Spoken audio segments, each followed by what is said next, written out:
Hello guys, आपका लीगलॉजी में हार्दिक स्वागत है। मैं आस्था रावत हूँ। मैं आपको ऑर्गेनाइज क्राइम से रिलेटेड कुछ इन्फॉर्मेशन देना चाह रही हूँ। लाइक ऑर्गेनाइज क्राइम क्या होता है, उसकी मीनिंग क्या होती है और उसके क्या क्या क्रिमिनोलॉजिस्ट ने उनकी डेफिनेशंस दी हैं, नेचर्स क्या हैं ऑर्गेनाइज क्राइम के, कैरेक्टरिस्टिक्स क्या हैं और सब मेन ऑर्गेनाइज क्राइम रिलेटेड कैसे हैं।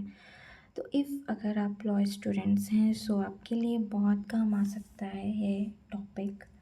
सो फर्स्टली अगर इंट्रोडक्शन की बात करें तो आपके सामने प्रॉपरली नोट्स हैं, बट एक सिंपली मीनिंग में मैं बताऊंगी। ऑर्गेनाइज क्राइम का मतलब ही होता है नंबर्स ऑफ मेंबर्स एक ऑर्गेनाइज फॉर्म में कोई भी ऑफेंस को कमिट करते हैं। That's is a organise crime. ये बहुत बिग लेवल पे होता है। इन्हें प्रोटेक्शन भी मिलती है पुलिस से और एडमिनिस्ट्रेटिव मशीनरी से प्रॉपर। सो इसका मीनिंग, सिंपली मीनिंग यही होता है ऑर्गेनाइज क्राइम का। मीनिंग अगर की बात करें ये तो टोटली ये अनलॉफुल एक्ट होता है जिसे कमिट करते हैं दो या दो से ज़्यादा क्रिमिनल्स, जो कि एक ऑर्गेनाइज फॉर्म में, राइट। और इसके जो नंबर्स ऑफ मेंबर्स होते हैं वो एक अनलॉफुल एसोसिएशन को कमिट करते हैं। उसके साथ ही म्यूचुअल कंसेंट्स रहती है उनके बीच में। अगर डेफिनेशन की बात करें सो डॉक्टर वॉल्टर रेकलेस ने बोला है जो ऑर्गेनाइज क्राइम्स है ये एक अनलॉफुल मिस एडवेंचर है जो कि कैरीड होता है किसके द्वारा, बॉस के द्वारा। और ये ऑपरेट होता है एक हायरार्चिकल स्ट्रक्चर के फॉर्म में और स्पेसिफिक पीरियड के लिए। सेकेंड जो क्रिमिनोलॉजिस्ट हैं उन्होंने कहा है, डोनाल्ड थेफ्ट ने, ये जो ऑर्गेनाइज क्रिमिनल है ये उनके अंदर वो सारे फैक्टर्स होते हैं, लीडरशिप्स के फैक्टर्स होते हैं, ग्रुप्स डिसिप्लिन्स होती है, लॉयल्टी होती है, divisions of labour, follow membership होती है, सेक्रीफाइसेस, कॉरपोरेशन, ग्रुप्स, प्लानिंग्स, ये सारी एफिशिएंसी उनके में होती है। अगर हम नेचर की बात करें ऑर्गेनाइज क्राइम के नेचर्स की, तो ये क्रिमिनल्स द्वारा बनाया गया एक ग्रुप है जो कि म्यूचुअल कॉरपोरेशन से आपसी में ये लोग काम करते हैं। और सेकेंड थिंग कि ये जो क्रिमिनल्स हैं इसमें डिवाइडेड होते हैं नंबर्स ऑफ मेंबर्स, उनकी अलग अलग पार्टीज़ होती है और वो पार्टीज़ कौन से नेचर ऑफ क्राइम को कमिट कर रहे हैं वो नेचर ऑफ क्राइम पे डिपेंड करता है।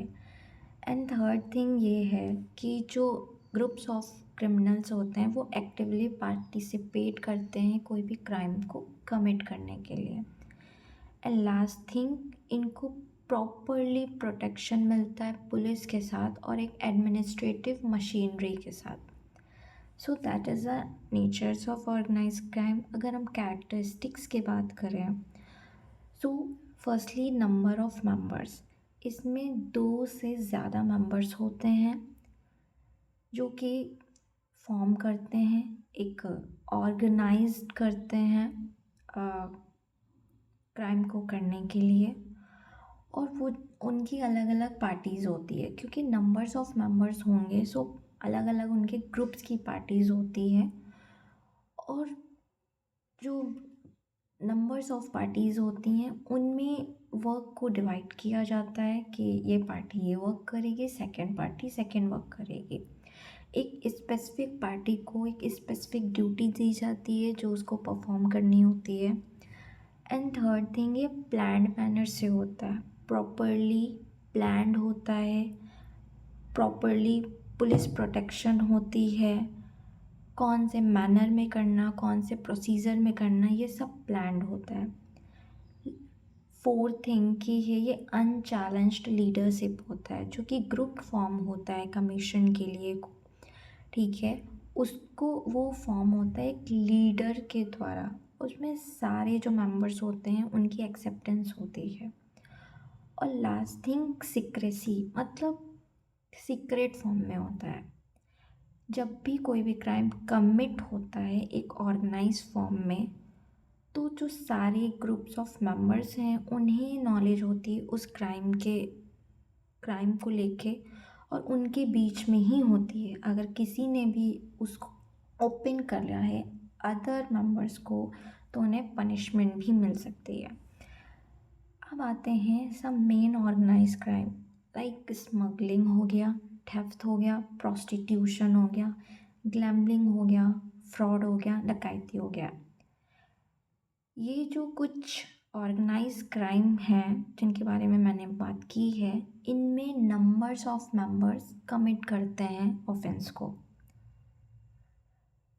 So that's all. ये मेरा कुछ आपको ये, अगर हम सब मेन ऑर्गेनाइज क्राइम की बात करें, सो ये नोट्स आपको प्रोवाइड है। आप चाहें तो इसके स्क्रीनशॉट्स ले सकते हैं, या फिर पॉज वीडियो को पॉज करके आप राइट डाउन भी कर सकते हैं। So thank you. अगर आपको अच्छा लगा तो आप मेरे को फॉलो करिए। Thank you so much.